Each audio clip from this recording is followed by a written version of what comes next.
by the way, I have taken viridian green and burnt sienna to make this mixture of green. I'm gonna just go all over the place because why not? It is going to be my underpainting. Why am I talking like that? Oh my god. And a square, not square, but a block of sunlight over here. Should I just use gouache like watercolor? To be honest, I miss watercolor, by the way. And the rest of the place goes on all in for more. And I also gonna leave that space because why not?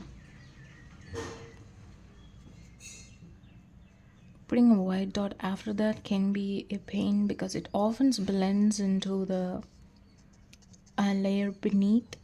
I have to wait for several minutes before it dries, but I prefer alla prima.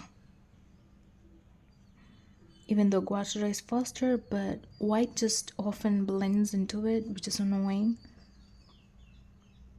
This is a cute subject to paint though, because, and also a really risky one. Oh, oops, I should have left a white dot over there, but we're gonna fix that later on.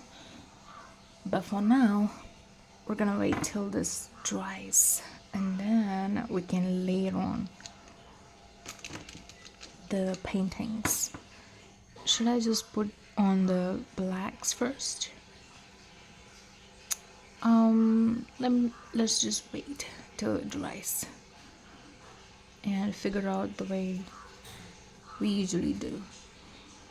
And I am mixing more of that radiant green plus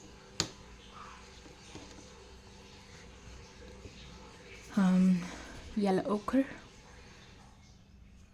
to just make more mixes of it.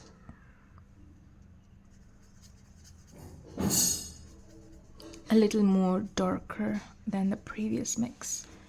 I hope I'm getting the right colors in place. It doesn't hurt to make a swatch, so be sure to test it on a scrap paper before you apply into the painting. So yeah, keep one by your side, or you can just swatch in the sides of the subject. If you're just practicing, I am just practicing now, so I can use that. Why not? It's my painting. I am just gonna hold it anyway. And I also do that a lot. Like, this is a color study I did, like a saturation study of this subject. So I have posted this on Patreon and also my YouTube channel. You can check that out. This is darker. Oh yeah. Oh yeah.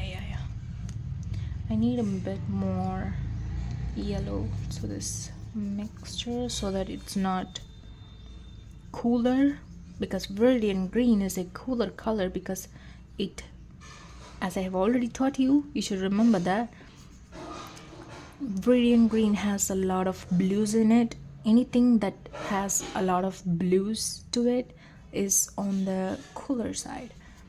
So yeah, and we're gonna paint the shapes over here, and there's a, it looks like a stair steps over here. I'm just gonna make sure to capture that. These small details are the ones that actually makes the subject more 3D, so be sure to follow the painting, follow the reference picture and do it.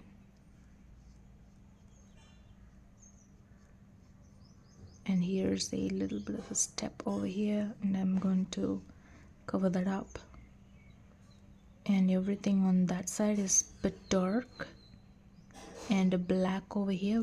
We're gonna come back to that after that dries. And now I'm going to just, oopsie, it's okay, little mistakes won't hurt. Anyway, we can correct that. And I need some more warmth to the mix. Bit of green, and I'm going over it, all over this, because it's all darker in this side.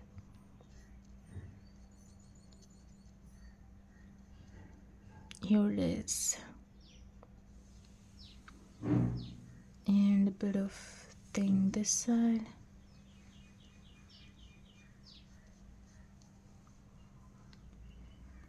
Okay, now. And we have another duty to do over here.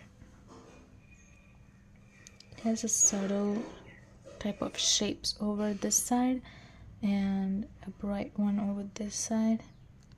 It's almost black on the other side, so I'm not gonna touch that till that I mix that color. And also, if you have seen, the bottom is more darker than this one, and lighter than this one, but darker than this one. So I need to make sure I do that. And also, it's too warm. I mean, the bottom of the vase is too warm, and also a bit of, yeah, that's the right color. So I'm just gonna paint over this area. Oops, I did it again. Okay, now, oh, there's this patch of something over here. I'm going to capture that. I'm just lifting the paint off, but this paper is just 180 GSM, and it is not as thick as the ones I usually paint, the separate papers. This is a sketchbook, obviously, so I can't do that much. That's okay.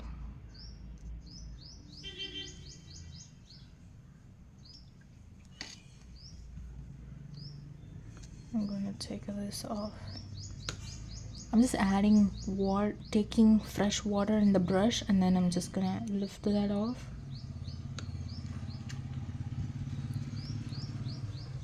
By this way, you can just erase your mistakes. You can do this technique in watercolor too. You might already know that. And I'm taking a bit of burnt umber to the mix for the darkest darks of the paintings.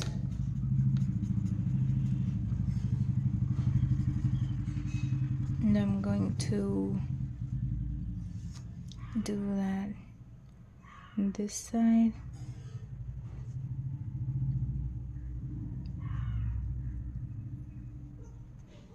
And a diluted wash on this side. It looks like it has some specks over there, but it just looks ugly, to be honest. This face looks beautiful when I took it as a reference picture, but the closer I look, the more I hate it.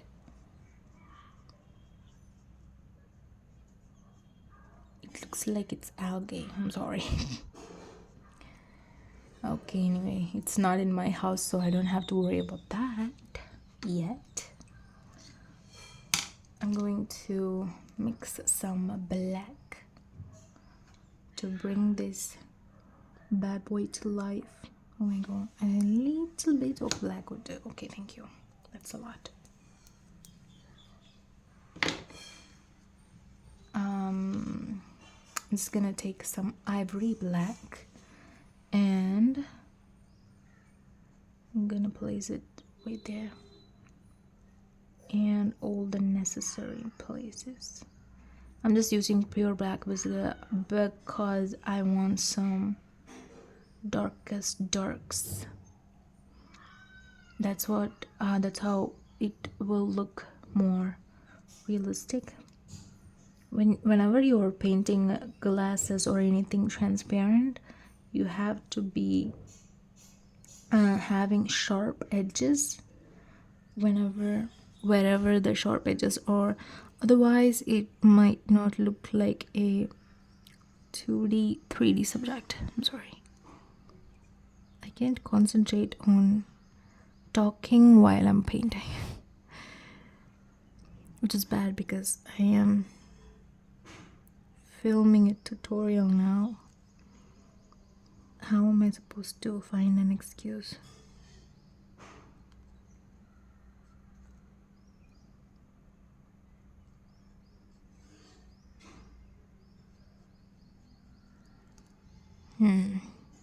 Nice. And around the subject, moving on here. This one fly is pissing me off and it's not going away. Let's ignore that. And there is here a bit more paint over this area.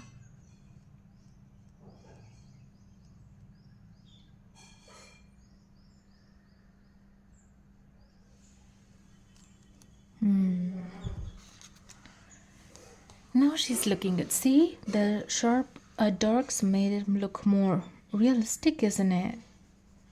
And I'm diluting the green, the black, and using it here because it is looking a bit diluted, so I'm just gonna play with that. And the bottom, what happened to the paint over this area? I think I'm touching it with my fingers, which is annoying.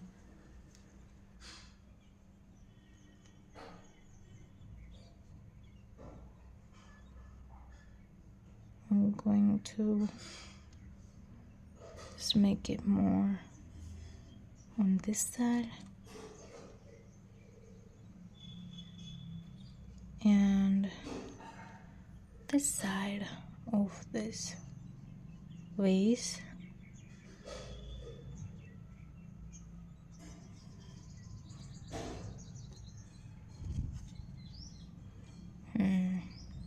And the bottom has to be more thicker and darker in this area.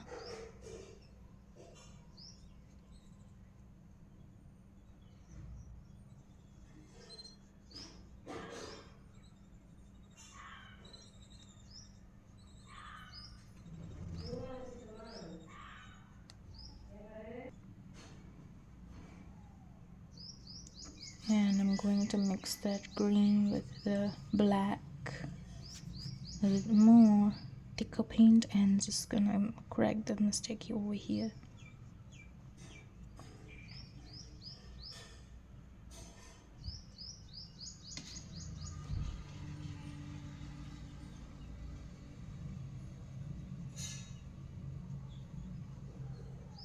It looks like a mountain and I don't want that look. I have to make it look more flat. Alright, better.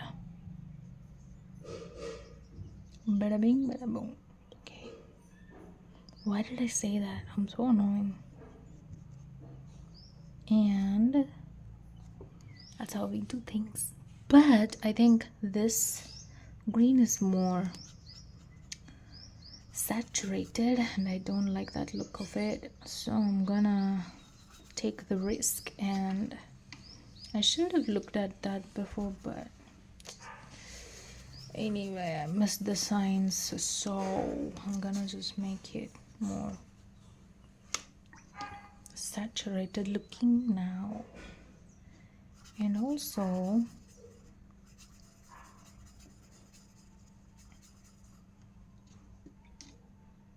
I'm gonna take some yellow ochre and go over this little by little. I'm gonna use the white in the paper, so not gonna overdo that. Bang. Oh, same. Telling you, I'm touching it. This is annoying. Where the hell did I lift it off? I can't find where I touched it, but anyway, this is a problem. I should stop touching it. Maybe I should do this, right?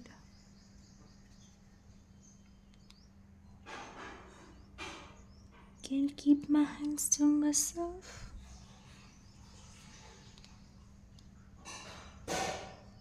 Okay, now I'm just gonna put those little lines to indicate that there is some rope like thing going on. I'm sorry. My coughs are louder than my voice, isn't it? I apologize.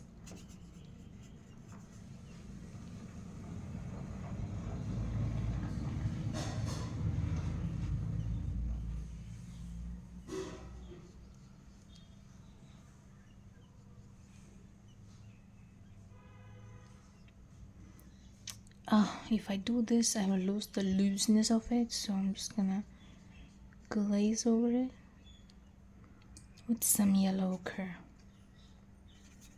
If I paint over it, I will just lose the luminosity.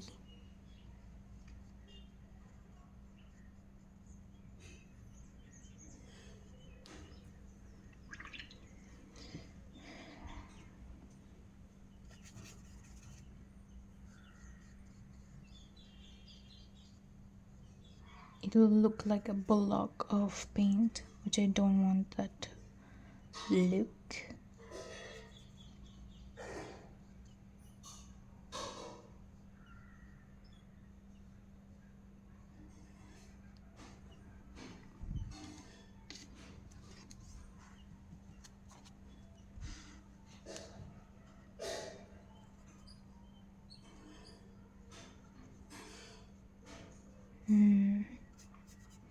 I guess that's where I lifted the paint off, but okay for now.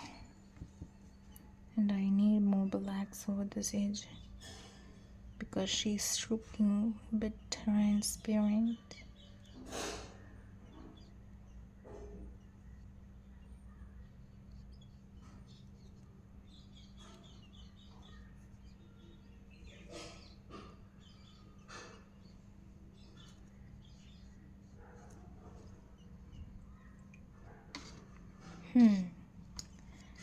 Do you guess the one thing that is missing?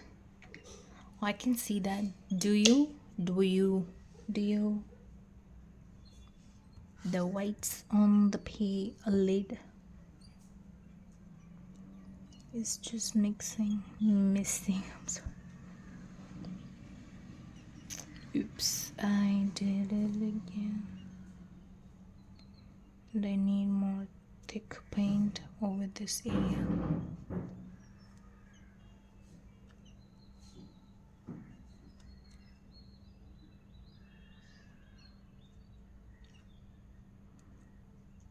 It's sort of like curves.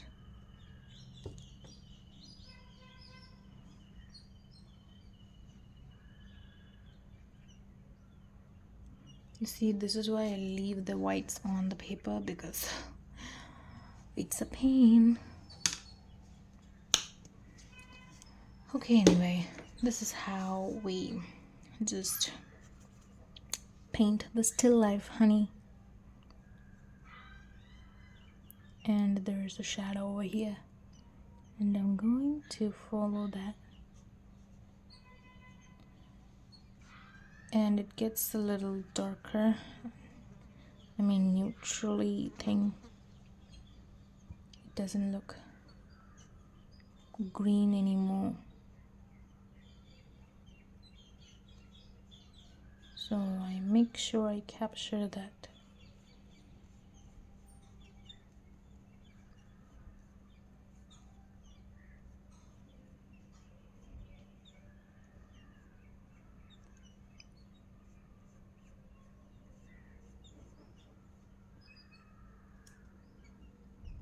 I guess that's fine, but I have to just adjust this.